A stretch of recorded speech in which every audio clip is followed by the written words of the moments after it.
What is cybersecurity? Cybersecurity is the practice of protecting digital assets or digital systems, including networks, applications, and data from cyber threats that aim to steal, alter, or destroy information, disrupt operations, or exploit devices. So basically, cybersecurity is the practice of protecting computer systems, networks, software, data, applications from unauthorized access, attacks, damage, or theft, right? And cybersecurity involves a range of technologies, processes, and best practices designed to safeguard information and system against cyber threats such as hackers, malware, phishing, ransomware, and insider threats. So it's just a practice of protecting digital data, right? Core objective CIA Triad. So CIA Triad is the foundational model used to guide cybersecurity policies and practices, and CIA means C stands for confidentiality. Limiting data access to authorized users means keeping data confidential, maybe by implementing encryption, data encryption at rest, data in transit, multi-factor authentication, role-based access control. There are multiple ways, right? So I'm going to explain like different ways how we can ensure that data is confidential, data is encrypted, right? And then integrity, protecting data from alteration, means how we can ensure that data is not tampered, and in case if data is tampered, then how that can be identified. So integrity means like we would have to ensure that data is not changed, not tampered or altered. And the third one here is availability, ensuring systems and data are accessible when needed. So how we can ensure that data is always available, right? Because even in case if data is confidential, there is integrity. But if we do not plan for like availability, like maybe a best backup plan or DR site, right? I'm going to explain you, just hang in there. So I'll explain all three CIA in detail, right? Because understanding CIA Triad in cybersecurity is really very important. So we are going to understand how like we can ensure that data is confidential, what are different techniques or technologies that we can implement, and what is the goal, right? So let me open my in fact whiteboard and explain CIA in detail, and then I'll be back to this presentation file. But before I just move on and jump to the next slide, let's first understand CIA in detail. Okay, so let's understand CIA Triad. So first one, C stands for confidentiality. Okay. And what is goal? Like goal is to ensure unauthorized access to information. So how we can ensure that data is confidential, right? Only authorized users can access like data or information. So for that, the first method here is encryption. So what is encryption? Encryption means converting plain text to ciphertext. Converting plain text to ciphertext. Ciphertext means not readable. Plain text means readable, right? So encryption means converting data from plain text to ciphertext, and encryption of data at rest and encryption of data in transit, both are equally important, right? So what do you mean by data at rest? Data at rest means like encrypting your hard disk. You must be familiar with Windows. There's like feature which is known as BitLocker, right? available in professional versions of Windows operating system, not in the home edition. So using BitLocker, even we can encrypt this entire disk, in fact, disk encryption, right? We can also use some third-party software or tool for file encryption, file level encryption. Even in cloud also we have Azure disk encryption, because in cloud, for example, in Azure cloud, let's say you have spinned up a VM, virtual machine, or EC2 instance in AWS, right? And you have maybe attached 500 gig hard disk, right, to the VM. So this hard disk is not encrypted by default. Azure or Microsoft Azure doesn't encrypt your hard disk, right? So in case if hard disk is compromised, virtual hard disk is compromised, and if data is in plain text, so yes, there is risk of unauthorized access of those confidential data. So even what Microsoft recommends that you should use Azure disk encryption to encrypt this entire disk, in fact. So in case even if your hard disk or virtual hard disk is compromised, still data is safe, right? Because cloud is secure, there is no question about that. Cloud is secure, of course, but your infrastructure or maybe virtual hard disk, no, there is no encryption. Server or storage side encryption is there by default, right? So Microsoft doesn't store data in plain text or clear text. Data is encrypted always, which is known as storage side encryption. So storage side encryption is by default, yes, is there, but your virtual hard disk is not encrypted. So that need to be encrypted, of course.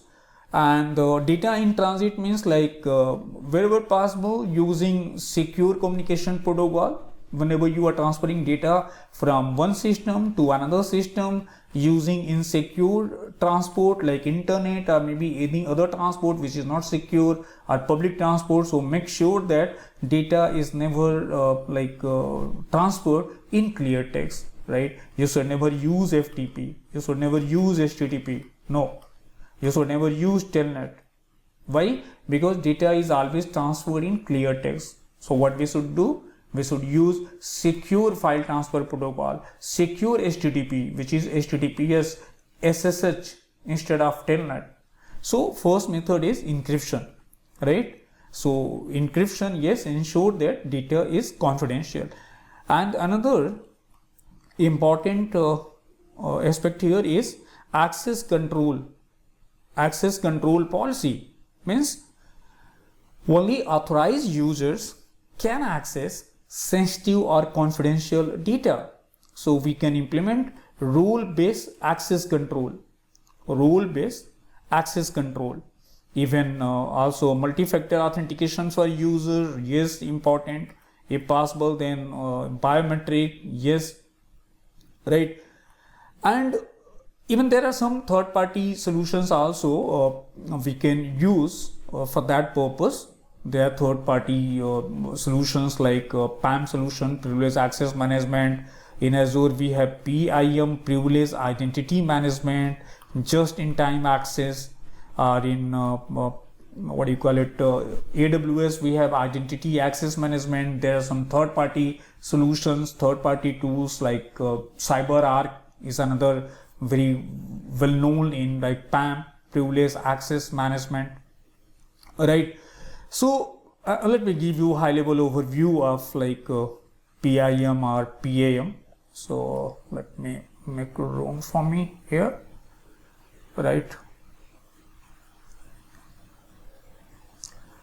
Because even if your data is encrypted, not in clear text, right, in encrypted format, but if login credential is leaked, right, then again there is a huge risk, in fact. For example, let's say an engineer is responsible for managing maybe servers, firewalls, some applications, Active Directory, right, maybe patching and some updates. So one way is what?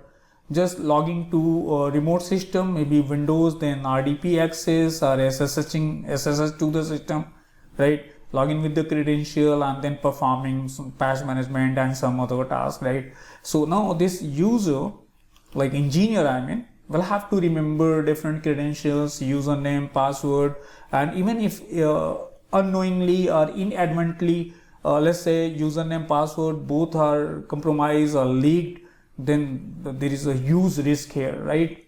So nowadays, like there are a lot of third-party companies, they are offering some solution that instead of like knowing username and password of different systems, servers, system engineer or server engineer or network engineer even can just log into any third-party like privileged access management or PAM provider, right? Cloud-based, logging here with the credential, username and password, and then using this platform to connect with different resources. In case if, let's say, engineer wants to access a Windows server with the help of RDP protocol, so no need to remember username and password of the server. In fact, username, password, everything is stored here, maintained here, and even on rotation basis they keep on changing, and even proper logging facilities also there, screen recording, a lot of other features. In fact, depend the vendor and offering, like one of the popular vendor is CyberArk, in fact, right? So just log into CyberArk portal, and from there we can access different systems, right? Windows server, maybe router, Cisco router, firewall, and you don't have to remember like username and password of different systems, security devices. From here you can do all this, right? In cloud also, in Azure, even if you are familiar with Azure cloud, then you must be knowing like PIM there, like privileged identity management, JIT, just in time access. For example, let's say, let me talk about this PIM. There is a user John, and John shifts start maybe 8 a.m. in the morning and then 5 p.m. and he has been assigned a role, maybe admin role or some other authoritative role, right? Now, one way is like just providing this role 24/7, 365 days. And another way, which is really very, very important, is what? John is, yes, has like authority, has privilege, like is like member of administrator or admin group, right? But is approval based. Approval based means John will have to make a request to the manager, right, or to the team leader or anyone like who is superior, that my shift starts now and I need this role for my job, right? So manager will check whether like the role can be granted, approved or rejected, right? If let's say it's really 8 a.m. in the morning and it's as per the roster, in fact John shift start by 8 a.m. and he want like this role for the work, then yes, manager can approve that yes, you can use this role maybe for 8 hours or 7 or 6, right? So this is one of the example of privileged identity management. There is like John is like administrator, but only if the role is approved or granted by the manager. Like similarly, we can provide just-in-time access, that if you want to RDP to a server for maybe 2 hours, then yes, only for 2 hours you would be allowed to access the server. So, or maybe conditional access policy, that if you want to access service A or service B, then your request would come with this IP, or maybe from this region you should be sitting in the office. Like that, there are different conditions, in fact, conditional policy. Anyway, so second method here is access control. So encryption, access control, and then network security. Yes, very important. So network security means like using firewalls or IPS, intrusion prevention system, to block unauthorized access. Proper network segmentation, yes, that is also required. So network security is another important aspect here. And then data classification and handling. So policies to manage how sensitive data is stored, transmitted, shared, even like you must be heard like DLP, you must be knowing like DLP or data loss prevention or data leakage policy. We can deploy DLP also there.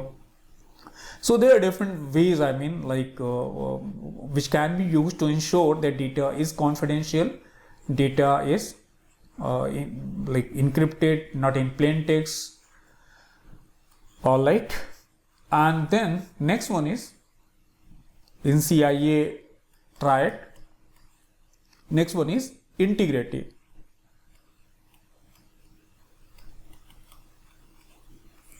So what is goal? To ensure data is accurate, consistent, has not been tampered with, right? So how we can ensure like data is not tampered? So one method is hashing, means generating a digital fingerprint of data to detect unauthorized changes. Let me give you one example.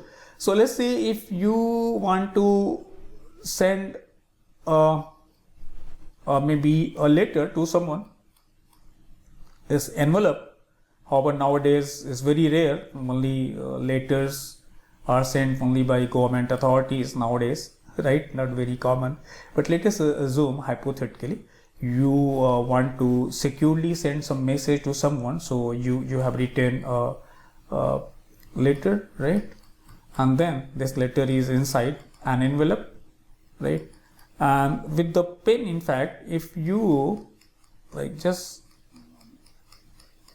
like draw like lines after pasting this envelope and letter is inside the envelope, right? Just to ensure that the person who is responsible to deliver this envelope, right, is not going to read the letter, right?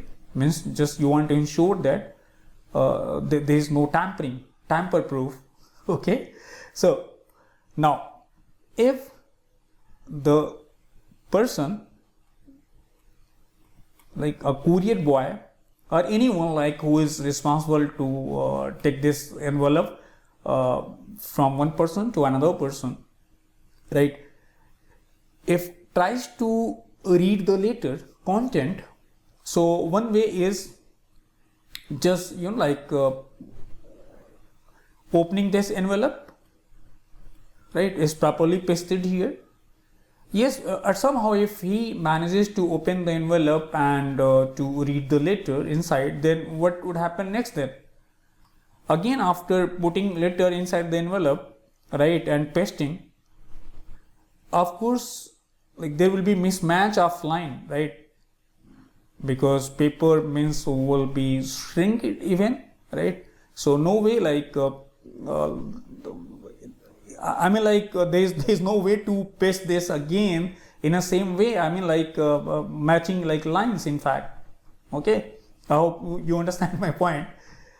But another method, a trick, is something like taking a new envelope, putting letter inside it, right, and then writing down to and from. Then what would happen? Handwriting will be changed now, right? If let us assume to and from is like handwritten, no typing on it, then handwriting will be different.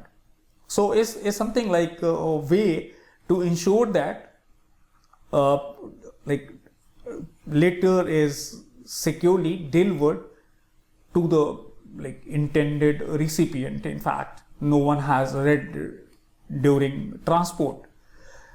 So same here in like data, in fact, how like this data integrity can be ensured.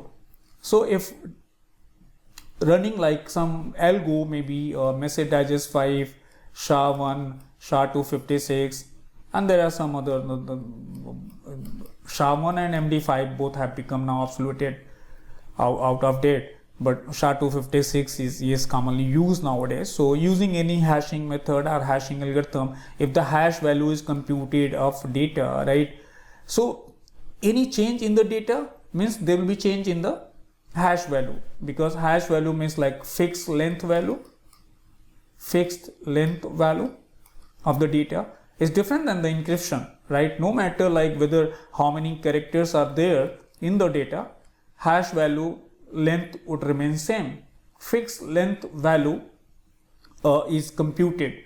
So if there is any change in the data, even a single letter is written or removed or deleted or space or extra space, definitely there will be change in the hash value, right? So hashing ensures that data is tamper proof, data has not been altered, right? So to ensure integrity, the best method is what? Hashing, generating a digital fingerprint of data to detect unauthorized changes, right? That's what your hashing is. And also like checksums and digital signatures verify the authenticity and integrity of data during transmission or storage. Version control is another method. Version control, right?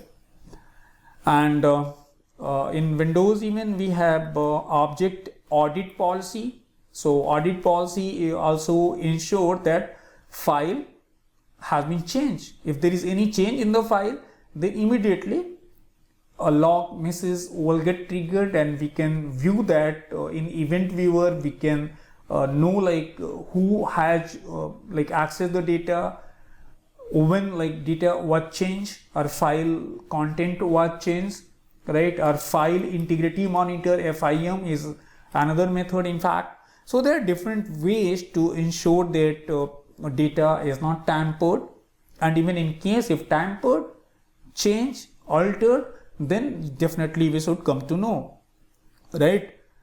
And the third method in CIA is availability. Third one is availability. CIA, Triad. So third one is availability. So availability, what is goal? To ensure system and data are accessible when needed by authorized users. So how we can ensure that? Of course, redundancy and failover system, right? So redundancy is like something designing DR side, disaster recovery. In cloud also we have Azure Site Recovery or ASR, replicating like complete infrastructure system or maybe computer or VM to different site or different region, right? And then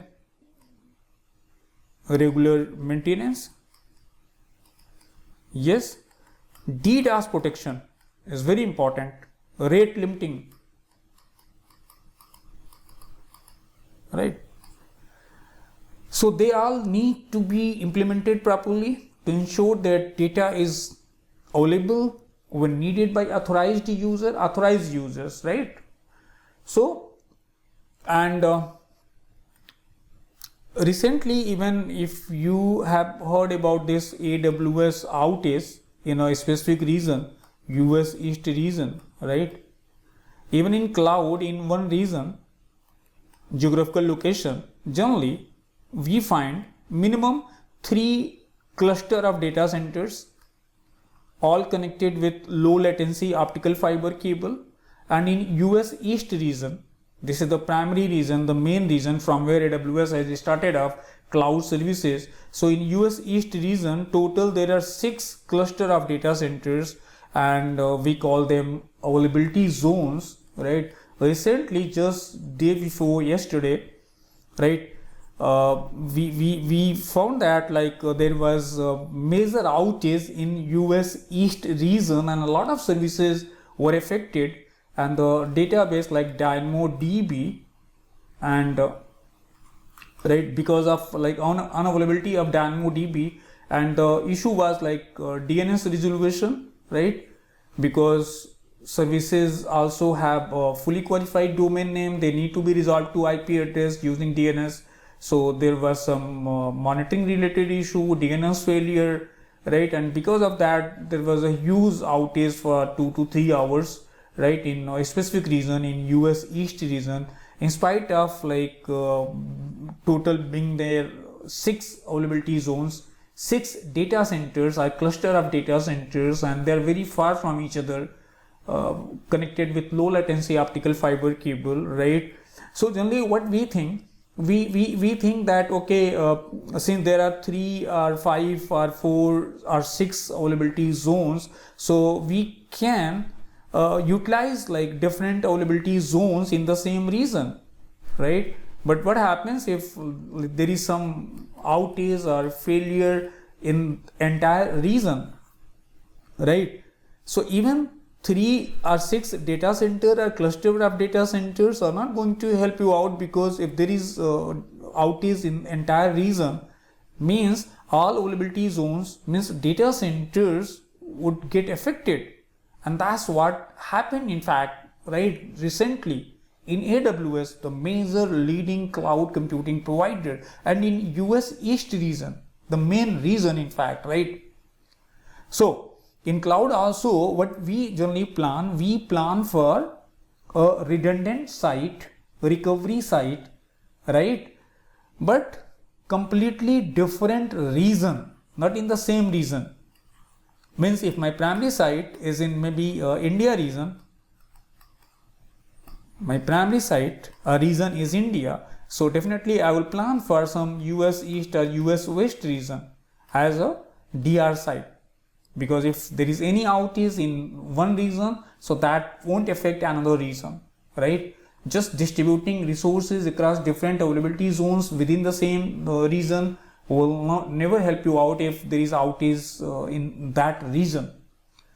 So proper planning is really very important. So whether it's cloud or on-prem infrastructure, you would have to plan and implement, deploy proper redundancy, failover system, and protection from DAS or DDoS attack, distributed denial of service attack, rate limiting, and most important, I forgot to mention, backup, right? Backup.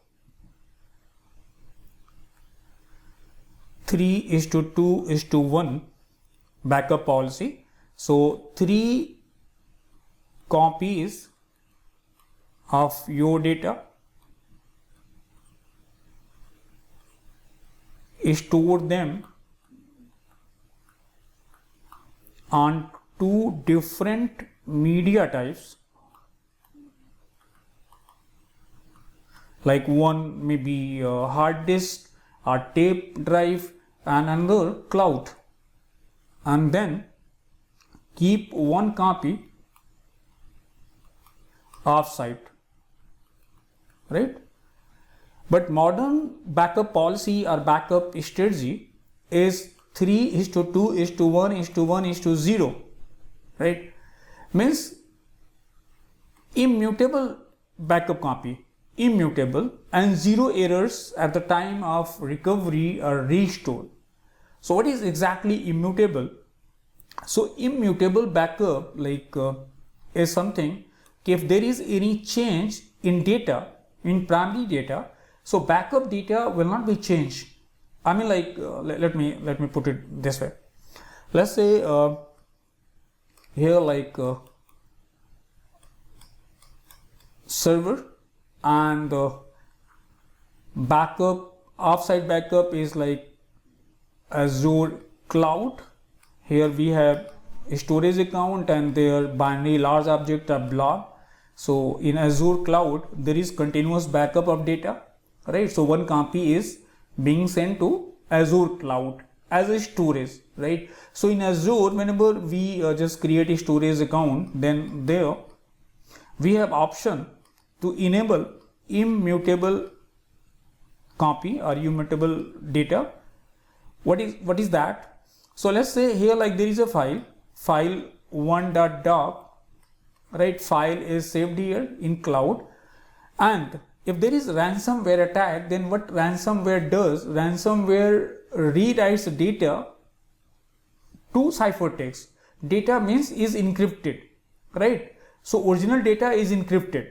So now the question here is, if original data is encrypted, so what would happen to the backup copy?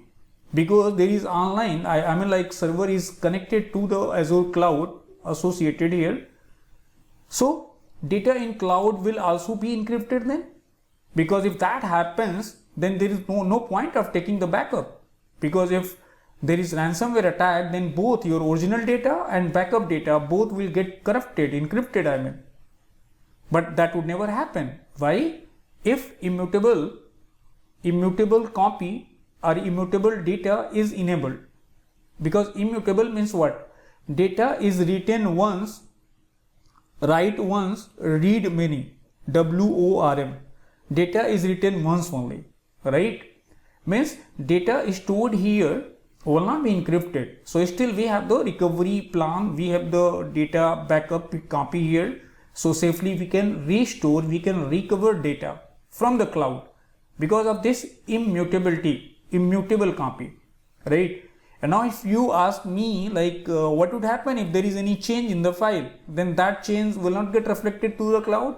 Yes, that may happen, because we have another option here, file different like keeping or storing different versions of the same file, which is known as file versioning, right? So we can enable that, we can keep multiple copies, right? But data written once will not be rewritten again.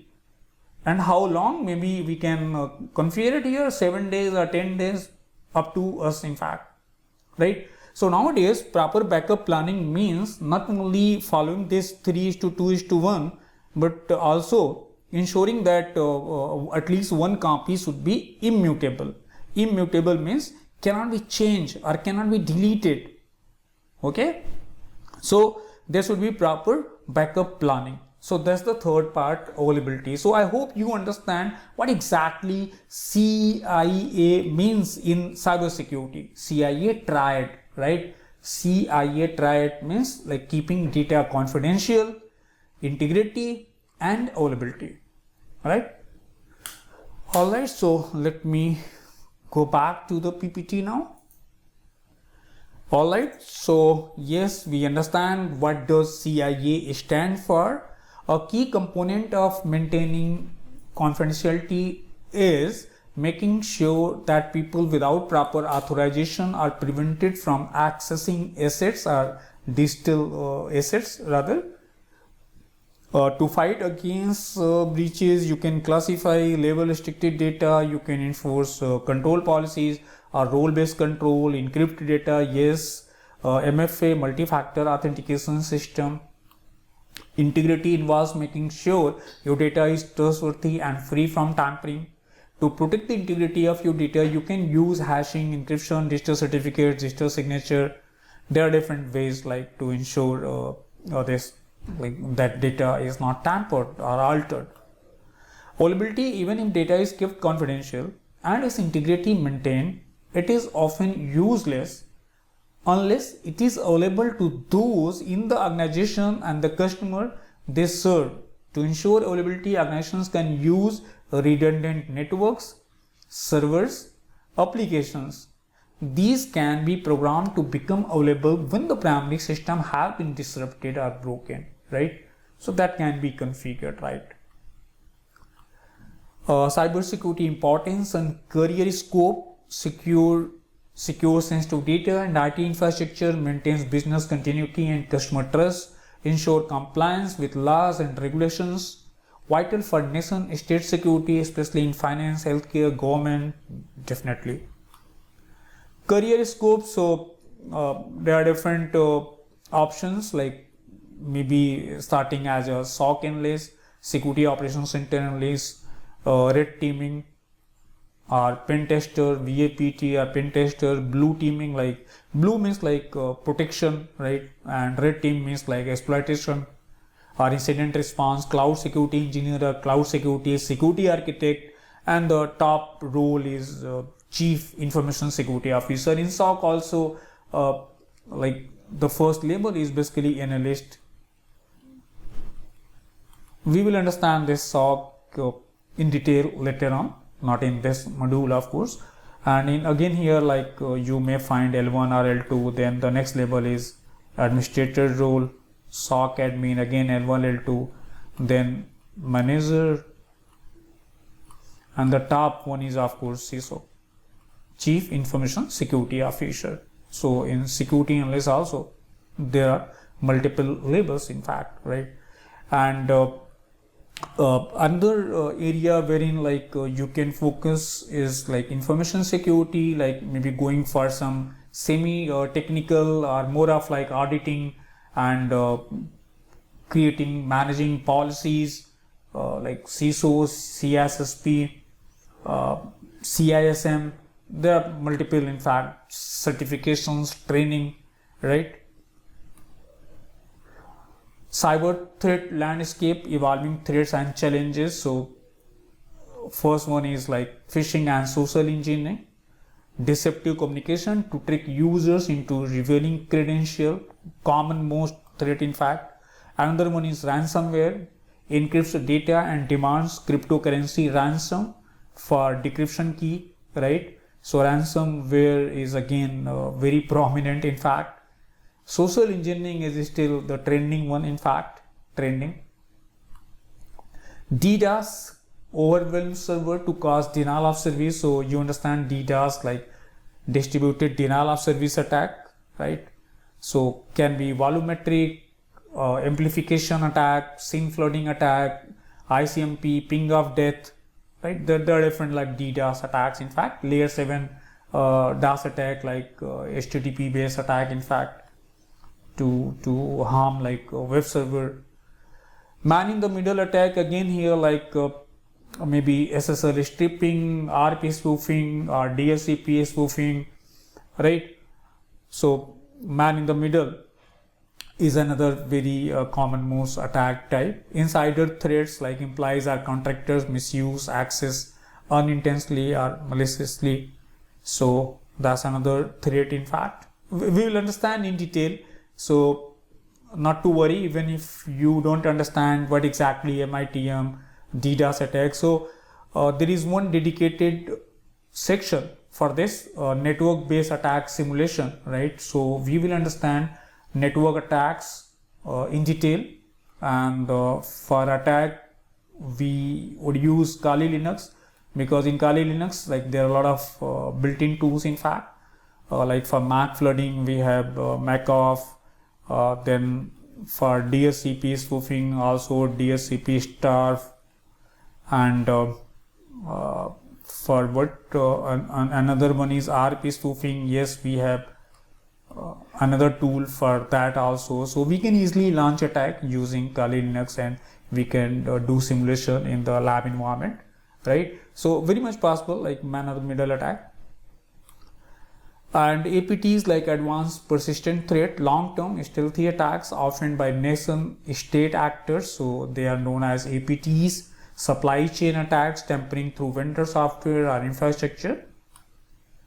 So you can see here. So in upcoming classes, we will understand in detail what is malware, phishing, SQL injection, ransomware, MITM or man in the middle, zero-day exploit, DNS tunneling, cryptojacking, cross-site scripting attacks, social engineering, DOS or DDoS attacks. So rest assured, like we will understand different attacks types, and if possible, then even I will show you in the lab environment how we can launch, and also I will explain how we can protect from these attacks, right? So for example, in man in the middle attack, so how we can protect our infrastructure network from this type of attack, right? So even in case of DHCP snooping attack, I will explain we can enable DHCP snooping to prevent the attack. From MAC flooding, I will explain like how we can with the help of port security, how we can protect this type of attack. From a spoofing attack, then again I will explain what is DAI, dynamic arc inspection, how we can protect our network, right? Because network layer attacks can be prevented from your routers, switches, I mean like mainly from the switches in fact, right? So if you have a management switch, then a lot of attacks can be prevented if switch is properly configured. You have enabled DHCP snooping, port security, dynamic arc inspection. There are some other best practices also. So we will understand in detail, like first I will explain like different attacks, and then simulation, and finally we'll end up with the protection, how we can protect our network or infrastructure from these different attacks. A DNS attack, SQL injection, cross-site scripting. So for SQL cross-site scripting, best way is to deploy web application firewall, either FortiWeb or F5 ASM or any other vendor via Radware, Imperva, maybe Cloudflare. So for HTTP or application-based attack, yes, WAF would be needed. For network-based attack, we can prevent those attacks from proper switch configuration, right? NAC control, network access control, .1x authentication, port authentication, right? Key challenges: growing attack surface, IoTs, mobile, cloud, remote access, skill shortage and alert fatigue, use of AI, ML by attackers also, yes. Balancing user privacy and security monitoring, because privacy is another area like we would have to take care of, right, without compromising privacy. How we can implement proper security. Rising regulatory complexity across geographies, so another challenge. And what are different cybersecurity domains: offensive, defensive, and governance. So a red team is like role emulates attackers using tools like Metaexploit, Burst Suite, phishing, social engineering. Goal is like identify gaps in defenses before adversaries, means attackers, exploit them. Defensive is like the blue teaming, like SIM tools, security information and event management, threat hunting, logging, network monitoring, incident response, detect, block and real attacks. Goal is to maintain security, hygiene, detect intrusion, respond effectively. So defensive and like even we would mainly focus on this, like defensive security, blue teaming I mean, right? Purple team is another one, like facilitates feedback loops between red and blue, ensure attacks are realistic, defenses are effective. Shared exercises, joint planning. So this is in the middle, I mean like in the middle of both.